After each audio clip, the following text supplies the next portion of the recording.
Hello friends, welcome to my channel.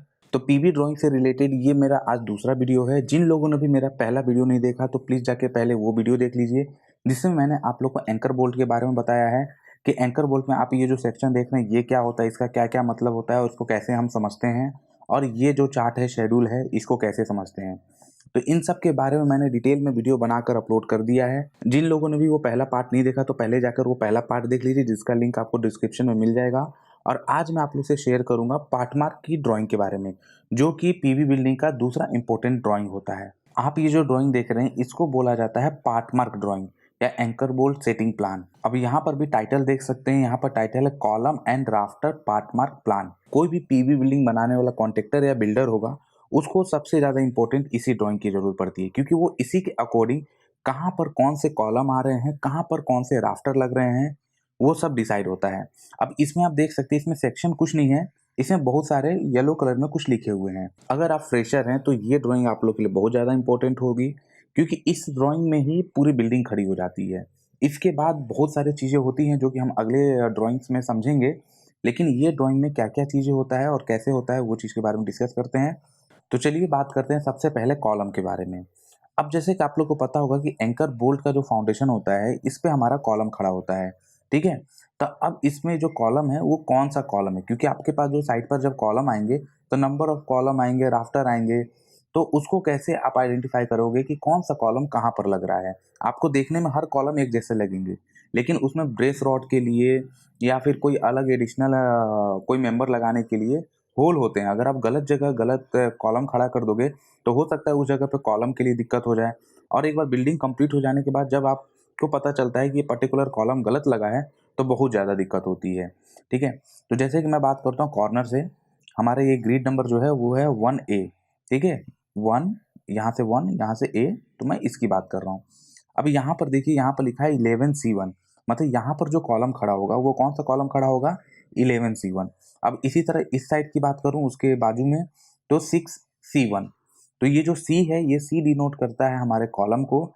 तो देखिए अलग अलग कॉलम के लिए यहाँ पर C डिनोट किया गया है। अभी कॉलम तो आप लोग को समझ में आ गया कि कहीं पर 11 है, कहीं पर C है, कहीं पर 15 है। अब यहाँ पर देखिए एक चीज़ लिखा हुआ है 15EC1, तो ये EC1 का भी मतलब कॉलम ही होता है। यहाँ पर देखिए एंड वॉल है तो यहाँ पर 15EC2 कर दिया गया है। यहाँ पर भी अगर 15C2 भी करता तो आदमी समझ जाता, लेकिन कुछ डिफ्रेंशिएट करने के लिए ऐसा किया जाता है।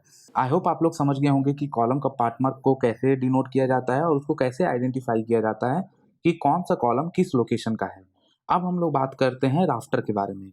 आप इस क्रॉस सेक्शन को देख सकते हैं, ये जो हमारा पार्ट है ये हमारा कॉलम का पार्ट है। अब इसी तरह राफ्टर की बात करें तो राफ्टर, जैसा मैंने आप लोगों को बताया कि राफ्टर एक पार्ट में नहीं आता है, वो मल्टीपल पार्ट्स में आते हैं।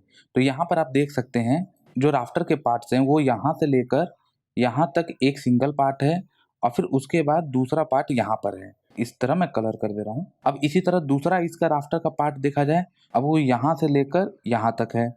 फिर तीसरी बात की जाए तो यहाँ से लेकर एक यहाँ तक है। जो चौथा पार्ट है वो यहाँ से लेकर यहाँ तक का है। यहाँ पर आप देख सकते हैं कि एक कनेक्शन प्लेट लगा रहता है, जहाँ पर हम इसको कनेक्ट करेंगे किससे, बोल्ट से, ठीक है। यहाँ पर भी है, यहाँ पर भी है, और कॉलम के साथ यहाँ से कनेक्ट होता है। कुछ कॉलम ऐसे, कुछ राफ्टर और कॉलम ऐसे रहते हैं जिनके कनेक्शन यहाँ से होते हैं, लेकिन कुछ के ऐसे होते हैं, वो डिज़ाइन के ऊपर है। अब इसी चीज़ को मैं आपको ड्राइंग में दिखाता हूँ। तो आप इस ड्राइंग से देख सकते हैं कि ये जो राफ्टर है, तो यहाँ पर अगर मैं आपको समझाने के लिए कोई भी एक राफ्टर ले लूँ, अब यहाँ पर देखिए, यहाँ पर हमारा ये जो 19CR1 है, यहाँ पर जो 19CR1 है वो क्या है, कैनोपी का राफ्टर है। क्योंकि आप लोगों को पता है कि कैनोपी क्या रहती है, कैंटिलीवर रहती है। तो यहाँ पर एक कैनोपी का राफ्टर निकल रहा है। और यहाँ पर देखिए, यहाँ पर जो लिखा हुआ है, अब यहाँ पर क्या मेंशन है, यहाँ पर 1C1 क्या है, कॉलम, और उसके साथ 2R1 एक पार्ट, दूसरा जो पार्ट है वो 3R1 है। फिर यहाँ पर जो चौथा पार्ट है वो है 5R1, मतलब 5R1 यहाँ से लेकर यहाँ तक है। ये कनेक्शन प्लेट के सिंबल हैं, ये जो आप देख रहे हैं व्हाइट कलर के दो इक्वल जैसा साइन है जो। और यहाँ से जो चौथा है वो है 3R1, और फिर यहाँ पर 2R1। जब इन सब को सीक्वेंस से हम कनेक्ट करेंगे तब हमारा एक राफ्टर बनेगा। तो अब इसी को अगर ड्राइंग में देखा जाए तो ये देखिए, अभी मैंने आप लोगों को जो इमेज दिखाया तो वहाँ पर कनेक्शन प्लेट कहाँ पर था, यहाँ पर, मतलब राफ्टर के बॉटम में। लेकिन यहाँ पर कैसे है, कॉलम के साइड से जुड़ रहा है। तो यहाँ पर देखिए कनेक्शन बोल्ट दिया हुआ है, 1 2 ये 3 4, तो एक तरफ 4 है, दूसरी तरफ भी 4 बोल्ट, मतलब 8 बोल्ट टोटल लगेंगे। अब बोल्ट की जो डिटेल रहती है वो दूसरे ड्राइंग में रहती है, उसके बारे में भी मैं बताऊंगा आप लोग को। तो यहाँ पर देखिए एक जॉइंट ये रहा, दूसरा जॉइंट यहाँ से यहाँ तक है, तीसरा ये एक टी राफ्टर दिया हुआ है, और फिर यहाँ पर चौथा इतना बड़ा, और फिर पांचवा। इन सब को जोड़ने से आपको एक सिंगल राफ्टर बन जाता है।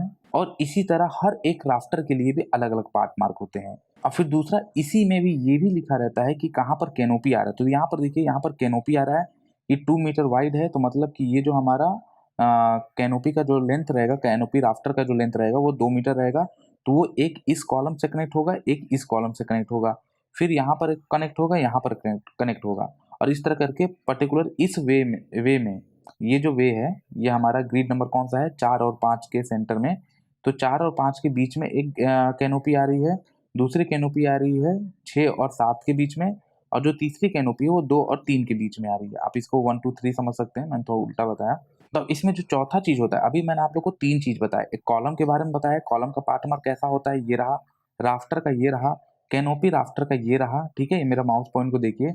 और जो चौथा पॉइंट इसमें रहता है, ब्रेस वे, मतलब कि इसमें ब्रेसिंग लगेगी, मतलब कि यहाँ से लेकर यहाँ तक ब्रेसिंग, या यहाँ से लेकर यहाँ तक, ये ड्राइंग में मेंशन होता है। तो आप इस चीज को समझने के लिए ये देख सकते हैं कि ये जो होल दिया गया है, तो ये किसके लिए दिए गए हैं, ब्रेस रॉड के लिए। मतलब यहाँ से एक ब्रेस रॉड कनेक्ट होगी यहाँ पर, फिर यहाँ से कनेक्ट होगी यहाँ पर, मतलब कि 1/2 वे में 2 ब्रेस रॉड है। अगर मैं यहाँ पर ब्रेस रॉड बनाऊं, तो यहाँ से जो एक ब्रेस रॉड रहेगा, यहाँ से आएगा कुछ यहाँ, और फिर यहाँ से आएगा यहाँ पर, ठीक है, ऐसा कुछ।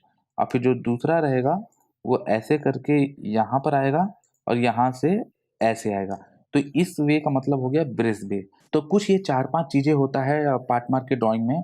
आई होप आप लोग को अब क्लियर हो चुका हो कि पार्ट मार्क की ड्राइंग को हम कैसे स्टडी करते हैं, और कैसे आइडेंटिफाई करते हैं कि कहाँ पर कौन सा कॉलम लगेगा, कहाँ पर कौन सा राफ्टर आएगा, कौन से वे में हमारा कैनोपी है, और कौन से वे में कैनोपी नहीं है, और ब्रेस रॉड का कौन सा वे है। तो ये कुछ बेसिक चीजें हैं। अगर आप पीवी बिल्डिंग में जाना चाहते हैं, पीवी बिल्डिंग में एज ए इंजीनियर काम करना चाहते हैं, तो आप लोग को ड्राइंग पढ़ना आना चाहिए। तो इसी तरह मैं पीवी बिल्डिंग के जितने भी ड्राइंग्स होते हैं उन सब के बारे में एक एक करके मैं एक्सप्लेन करूंगा। तो जिन लोगों ने भी मेरे चैनल को सब्सक्राइब नहीं किया और जो पीवी बिल्डिंग के बारे में जानना चाहते हैं, सिविल इंजीनियरिंग के बारे में जानना चाहते हैं, तो वो मेरे चैनल को सब्सक्राइब कर सकते हैं। ये जितनी भी ड्राइंग के बारे में आप लोग से डिस्कस कर रहा हूँ, आप लोग को दिखा रहा हूँ, ये सब ड्राइंग मेरे वेबसाइट पे मिल जाएगी। तो वहां से जाके आप डाउनलोड कर सकते हैं, कैट की फाइल मिल जाएगी और पीडीएफ भी मिल जाएंगे, तो वहां से जाकर आप डाउनलोड कर सकते हैं। तो मेरी वेबसाइट का नाम है tutorialtipscivil.com।